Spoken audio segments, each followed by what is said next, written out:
Why do people find it so hard to change their habits? What does neurobiology say about this?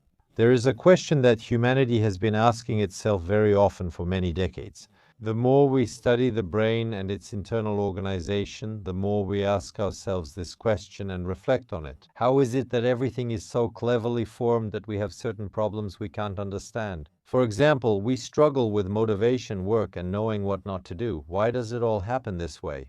We sometimes blame Lena or think we lack certain qualities, we're born this way, or aren't trying hard enough.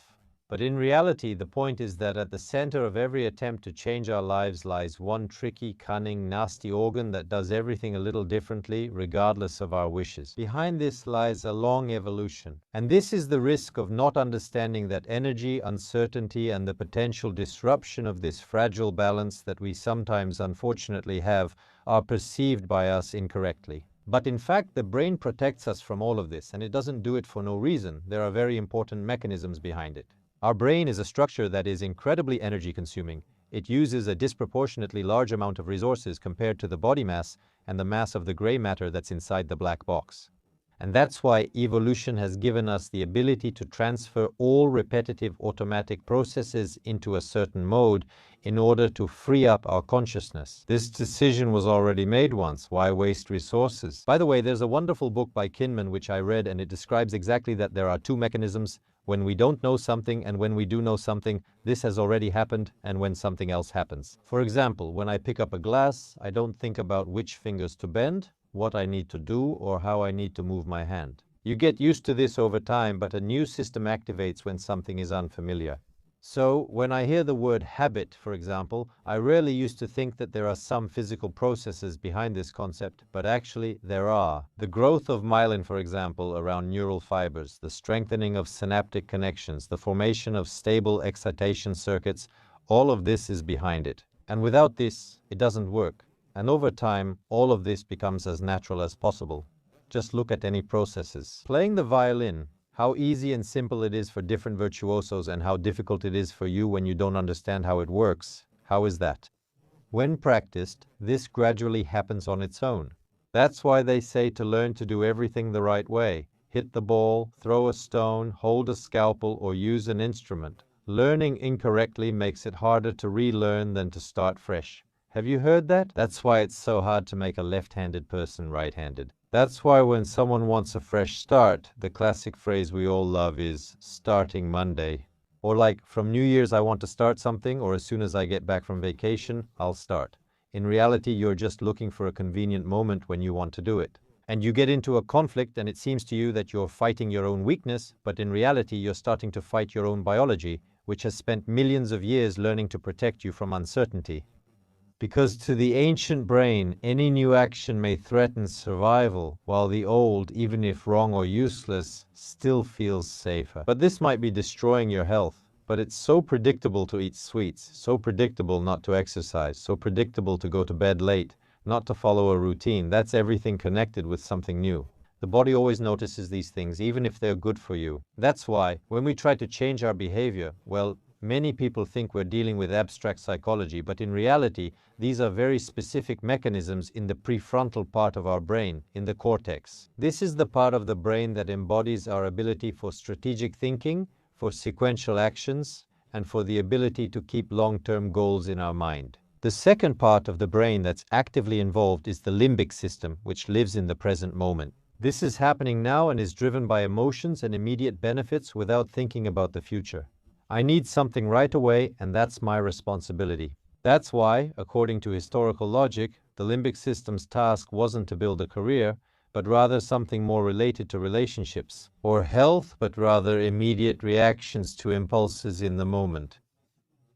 Like, I want to jump away from something dangerous, I want to eat right now because I'm hungry, I want to chase after this female, I want to protect myself, to survive from something. There's some kind of threat, a rock is falling, and without thinking, I immediately turn away from it. All those reflexes you have, that's exactly this part of the brain. That's why someone lying on the couch in the evening, like in the video of him on the ice floe, feels comfortable. He says, yeah, it's fine. He understands perfectly well what he's doing. He understands perfectly. And all of you who are lazy, who don't go to the gym, who suffer from some bad habits, you understand perfectly well what you're doing and that you need to go to bed early.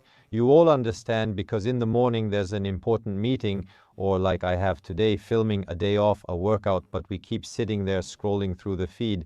Because a person, unfortunately, is not evil, bad, weak, harmful, or stupid. Yes, but because there are centers in our brains, unfortunately, certain areas that unfortunately make us act this way. The limbic system sometimes takes control from us at the right moment. When our prefrontal cortex is already tired, when it's exhausted and overloaded with the large amount of information that comes in every day. And that's why the worse the sleep, the stronger the stress, the more unstable the routine, the less physical activity, the faster and more often the brain switches to short-term tasks and benefits. Because in a state of exhaustion, it always chooses what requires minimal effort to get the maximum benefit. Here and now, using the least energy, since old habits take less effort than new ones. To truly improve your life, you must realize that desire alone isn't enough. The worse the conditions, the harder it is to break the old habit. That's why, when you're stressed, you want to smoke a cigarette again, go back to a bad habit, start drinking again, eating, return to what's familiar and known, break your diet. That's why it's easier to change yourself in comfortable conditions. Hello, friends. If we look at the mechanism of habits more deeply than humanity is used to, we'll see that dopamine plays a key role. There are already separate episodes on my channel about this and all the systems I've filmed. Scroll through and check them out. This molecule is often wrongly called the pleasure hormone, but it's really the anticipation molecule. In that episode, I also called it the molecule of sequence, like a strict mathematician who calculates how much energy needs to be invested in a certain action to get the expected result.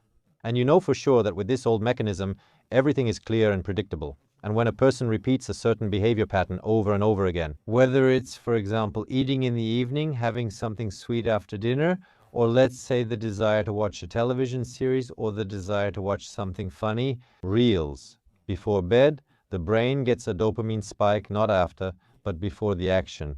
It's anticipation. This makes the behavior stable, as the brain expects a small reward from this path. It's clear that reels won't change your life for the better. It's momentary, sometimes just a fraction of a second, but it's guaranteed anticipation with little energy spent. That's what's dangerous. Meanwhile, new habits like sports, going to bed early, focusing, or reading a book require more effort. For example, quitting sugar or a habit like nicotine doesn't give your brain any dopamine at first because the system hasn't formed yet. The brain sees any new action you take and spending energy on it as absolutely uncertain. It doesn't understand why it needs to do it. Let's take sports as an example. For instance, our cameraman is sitting here. I don't do sports, and my feelings with the same amount of activity and sensations are different from when I've been doing sports for 5 years. First of all, for some reason I love it. That's why kids who are sometimes forced to do a certain sport in childhood end up loving it later for some reason. At first they don't understand anything, but later they start to enjoy it. And what happens when I don't go to the gym for a long time? Personally, for example, my mood just gets worse. Yeah, but yours doesn't. When you go because, let's say, your dad or mom made you, and on the first day you're working out, most of the time you feel lazy. That's why a person ends up in a biological trap. Harmful behavior offers instant rewards, while beneficial behavior gives delayed ones. Going to the gym means changing clothes and working out for 1 to 2 hours, while just sitting and scrolling on your phone is much easier. That's why our ancient type brain, yes, it hasn't changed yet, and unfortunately, it doesn't perceive all this the way we would like, and it's not comparable in its understanding. Why do we need that? If right here it's predictable and we get some kind of reward. And it's important to understand that until the brain sees a stable, repeatable result from new behavior, it will sabotage any changes. That's why starting a diet or breaking a habit is so difficult. And it's completely different when you're already on the path to change, starting a new lifestyle, and then you don't want to go back anymore. That's why someone might blame everything on laziness or claim it's a lack of character, like not inheriting willpower or lacking motivation. But actually, if you dig deeper, that's not the real problem. In reality, that's not the reason at all. Absolutely everyone has the same urges to break the rules, to slip up, to go back to their old habits, not because they don't understand, but because that's how the biology of energy conservation works. If you look at it from a neurobiological point of view, I'm not a neurobiologist, of course, but This information is widely available and well presented. Motivation is actually a very weak tool. Of course, it lasts for a certain period of time, but usually it only lasts for a few hours or days. But unfortunately, it can't compete with other things that are familiar to our neural network, and that's why you can't overcome it. Personally, I believe less in motivation. I believe in discipline, for example, and I think that discipline is the most important thing. It's about making a decision whether you like it or not. Instead of seeking pleasure, you repeat a certain process and then it becomes your new normal. And for changes to become real for us, besides motivation, we need at least short-term, repeated, regular, consistent, repetitive actions. Of those things that we are interested in, it's not the brain that's interested, but we as people who don't think with animal instincts, but understand how all this works. That's why the brain will rewrite all this information. It will layer by layer increase the thickness of the myelin on the new circuit and constantly decrease conductivity. To break an old habit, focus on building the new one. The more you practice the new habit, the less you reinforce the old. These new pathways and patterns become more firmly established in you. That's why the most interesting thing, I think, is that the brain is always changing, even when a person thinks they're not changing. Every time someone, for example, gives up or puts off an old pattern, the brain changes. He's not just losing, he's strengthening the chain, and then it will work even faster. You see, and on the contrary, any small action toward a new habit, even the most modest one. That's why they say start small, right? You've heard that. Start small. You don't need to do it 7 days a week. Just do a little bit. Start with 3 minutes, 20 minutes. Start running. Run just a little. All of that still helps. Even a 3-minute morning workout or even half an hour of exercise 2 or 3 times a week gives you much more strength when it comes to resisting sugar at dinner and everything else. It's important to rewrite your habits. It creates, even if it's a weak one, I agree, it's weak, but still a real, tangible, measurable neural trace which will be easier to repeat tomorrow than it was today. That's why it's hard today, but the more you repeat it, the easier it gets. Remind yourself that yes, it's difficult. Yes, I don't want to, but I will do it day after day because each next training makes me stronger. Each next training moves me further away from the weaker version of myself. Neurobiology insists, not just recommends, that changes must be so small the brain can't resist. That's why all those drastic changes starting on Monday, you'll never hear me say in my videos, start on Monday. I always say, gradually change your life instead of doing an 8, 6, or 12-week program and then binging or prepping for the beach. Focus on changing your lifestyle. You can change it, but do so gradually as you reach this through awareness and acceptance. That's why your brain needs to perceive all of this as your own decision, not as a threat to its existing structure. And the more comfortably you transition from a bad habit to a good habit, the easier it is, even smoking if you remove all substance dependencies. Psychologically, quitting gradually is much easier than quitting suddenly. That's why if a person tries to change everything at once, diet, exercise, routine, all their habits, it blocks certain things in our brain.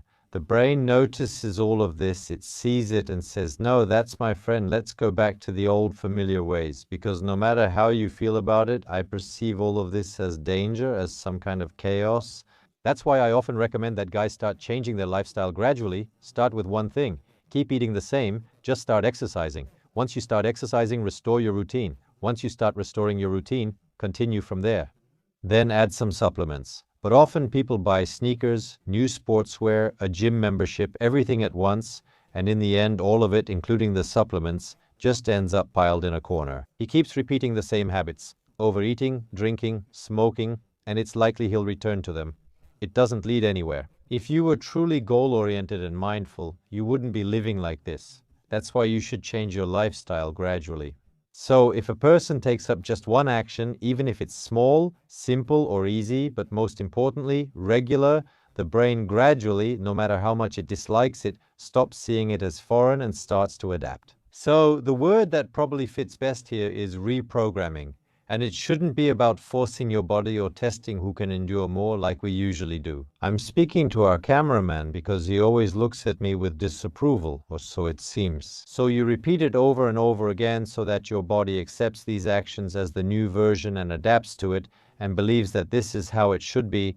that it's safer this way and even more comfortable, even for a child. To help protect his nervous system and prevent anxiety, have him maintain a consistent sleep schedule, even if it doesn't seem important to you. Predictability is very important for a child, especially for a developing brain and for us as well. That's why this routine should have a certain structure. It should feel natural so that it becomes the new normal and you forget about the old one. That's why the prefrontal cortex wins the war against the limbic system, not primarily by willpower, but by the rhythm through which all of this is carried out. So when someone asks me, for example, why they can't change, and medications don't help and they still don't understand something, he should know that the brain isn't really programmed to change at all. It doesn't need to. It's programmed for stability, safety, and avoiding risks as much as possible, and for conserving energy. It knows how much it will spend here. It loves safety. But there's good news. As soon as a new habit becomes more predictable than the old one, and when you don't go back to the old one, the brain starts to forget about it. The brain itself gravitates toward the new habit because a new predictability appears. That's why sports bring pleasure. Even though you get tired, you start to miss your workouts, you want to go to the gym, you drag your friend along, you say, yeah, you don't understand anything about life at all. That's why a person doesn't change until their brain sees change as a threat and only starts to change when the new life stops seeming dangerous. For this to work in the new rhythm, you need to probably you need some inspiration from such videos, like watching movies with Sylvester Stallone, with Dwayne Johnson, and following his example. You need inspiration, motivation to start, and willpower. It's easier for some and harder for others, but you likely won't face any really tough decisions. And what's important, I think, is respecting the choice you've made. You have to make it consciously. And then the system, well, you won't be able to break it. You can only gently, smoothly readjust it. You can only deceive yourself for a short time. To make things easier, work on yourself daily to build a stable new self and gradually forget the old one. There's a movie called Old Boy featuring a hypnotist. She said each step ages the old version by a year, and after 100 steps it will die. Imagine your old self ages with each step you take, and as you move on, you cause its death. That's why neurobiology is a science that probably isn't very close to me in terms of deep knowledge, but it's quite useful and gives all of us the opportunity for a mature understanding. A mature person finds it easier to use something as a tool once they understand how it works.